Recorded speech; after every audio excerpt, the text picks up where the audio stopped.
2026년 대한민국 트로트 오디션 시장은 이미 레드오션을 넘어 포화 상태에 이르렀지만 그 열기만큼은 영하의 추위를 녹일 정도로 뜨겁습니다.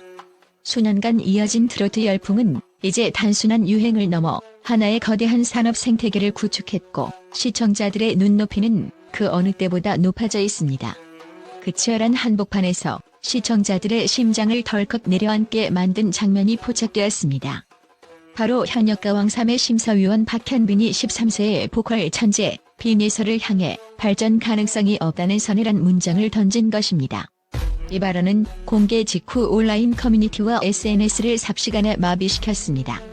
단순히 한 심사위원의 개인적인 견해를 넘어 미성년자 참가자에게 가해지는 언어적 폭력인가 아니면 냉정한 프로의 세계에서의 객관적 지표인가를 두고 대중의 분노와 호기심이 동시에 폭발했기 때문입니다. 이 도입부가 충격적인 이유는 발전 가능성이라는 단어가 갖는 미래지향적 가치를 단칼에 잘라버렸다는 점에 있습니다. 특히 이미 수많은 무대에서 검증된 빈예서라는 아이콘을 창조준했다는 점에서 이는 단순한 조언이 아닌 커리어에 대한 사형 선고처럼 들렸습니다. 당시 실시간 시청률 지표는 해당 발언이 나온 직후 급상승했으며 관련 기사의 댓글창에는 13살 아이의 꿈을 짓밟는 무책임한 발언이라는 비판과 전문가의 냉철한 시각일 것이라는 옹호론이 팽팽하게 맞섰습니다. 시청자들은 질문하기 시작했습니다. 과연 이 발언은 우리가 아는 그 의미가 맞을까요? 아니면 시청률을 위해 설계된 정교한 함정일까요? 이 논란의 파급력은 방송 다음날 주요 포털 사이트 연예뉴스 상위권을 모두 점령하며 2026년 상반기 엔터테인먼트 업계 최대의 이슈로 부상했습니다. 우리가 주목해야 할 두 번째 지점은 트로트라는 특수 장르가 가진 언어의 이중성과 그 이면에 숨겨진 업계 전문 용어의 메커니즘입니다. 일반적인 대화나 교육적 맥락에서 발전 가능성이 없다는 말은 성장의 한계에 부딪혔다는 절망적인 의미로 통용되지만 고도의 기교와 숙련도를 요구하는 엔터테인먼트 업계, 특히 전통적 기술과 현대적 감성이 결합된 트로트 씬에서는 이야기가 전혀 달라집니다. 취재 결과와 전문가들의 분석을 종합해보면 이 표현은 역설적으로 이미 기술적 완성도가 인간이 도달할 수 있는 한계치에 이르러 더 이상 인위적으로 손댈 부분이 없다는 뜻의 최고급 찬사로 사용되는 경우가 빈번합니다. 트로트 학계의 한 관계자는 트로트에서 발전 가능성이 없다는 말은 성악가에게 완벽한 발성이라고 말하는 것과 같다. 더 이상의 티칭이 오히려 그 가수가 가진 고유의 색깔을 해칠 수 있다는 우려가 담긴 경탄이다라고 분석했습니다. 빈예서는 13세라는 나이가 무색할 만큼 호흡의 정교한 분배, 꺾기의 기하학적 연결, 그리고 성인 가수조차 구현하기 힘든 대마디 대장단의 구조를 이미 체득하고 있습니다. 박현빈 심사위원의 발언은 사실 지금 이 수준에서 더 이상 가르칠 기술이나 교정할 발성이 보이지 않을 정도로 완벽하다는 충격 섞인 찬사였던 셈입니다. 실제로 트로트 업계에서는 기술이 완성된 신인을 두고 괴물 혹은 더 이상 클 곳이 없는 완성형이라는 표현을 관용적으로 사용해왔습니다. 하지만 이러한 업계 전문 용어가 일반 시청자들에게 전달되는 과정에서 치명적인 괴리가 발생했습니다. 방송이라는 매체는 맥락을 거스한 채 단어만을 추출하는 속성을 지니고 있고 이 과정에서 박현빈의 전문적 시가는 성장판 폐쇄라는 부정적 뉘앙스로 왜곡되어 소비되었습니다. 이는 전문가의 고도화된 시간이 보편적인 대중의 정서와 충돌할 때 발생하는 전형적인 커뮤니케이션의 오류입니다. 동시에 이 논란은 빈예서라는 아티스트가 도달한 경지가 얼마나 높은지를 역설적으로 증명하는 대목이기도 합니다. 누군가에게는 발전 가능성이 미래의 희망이지만 빈예서에게는 이미 현재의 성취로 존재하고 있었기 때문입니다. 이 사건이 단순한 해프닝을 넘어 전국적인 분노와 거대한 논란으로 번진 결정적 이유는 방송사의 고도화된 편집 공학에 있습니다.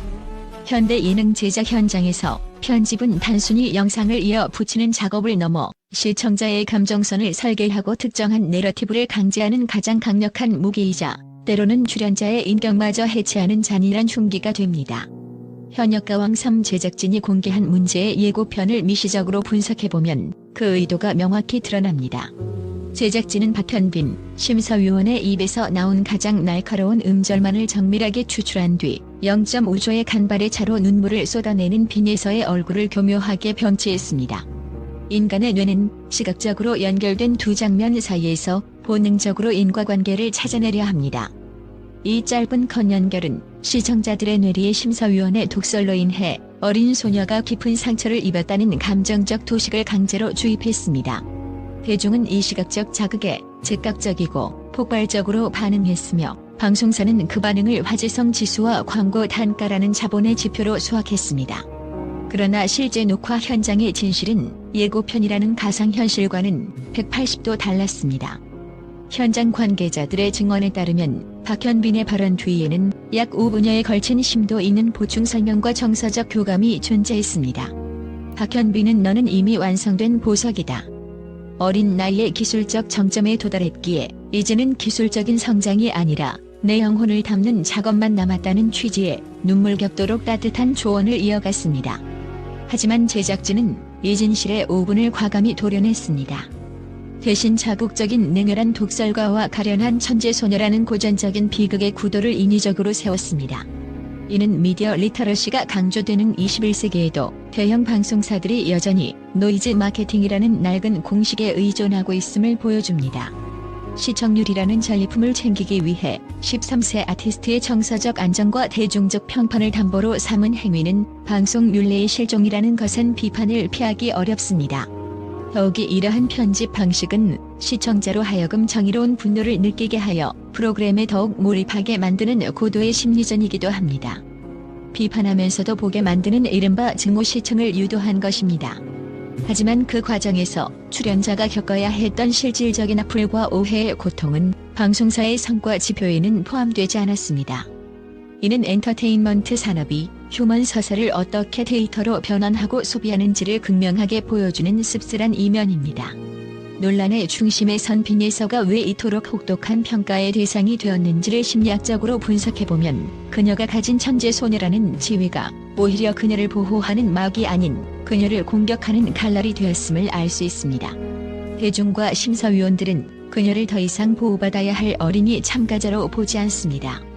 이미 전국 노래자랑 최연소 대상이라는 전무후무한 타이틀을 거머쥔 순간부터 그녀에게는 기대치라는 이름의 무거운 쇠사슬이 채워졌습니다. 심리학에서 말하는 성취 압박은 빈예서의 사례에서 극명하게 나타납니다.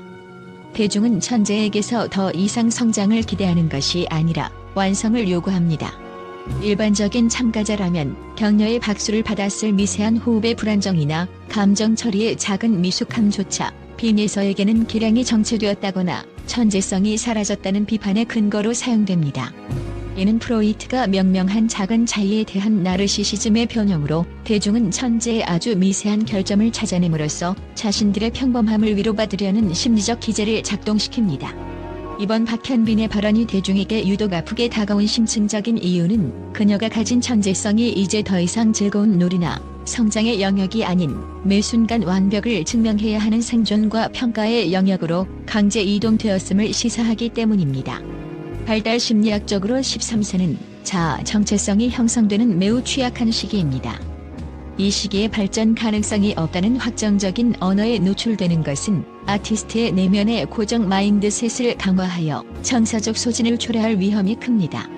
또한 일부 전문가들이 지적한 기술적 완벽함이 오히려 나이에 맞는 순수한 감성을 가린다는 의견은 천재형 아티스트들이 필연적으로 겪게 되는 고전적인 딜레마를 관통합니다.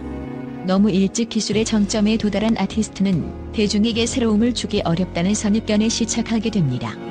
대중은 역설적으로 어린아이가 아이답지 않은 기술을 가졌을 때 열광하면서도 동시에 그 아이가 아이답지 않은 노련함을 보일 때 묻었다 혹은 감성이 메마르다며 냉정하게 돌아서곤 합니다.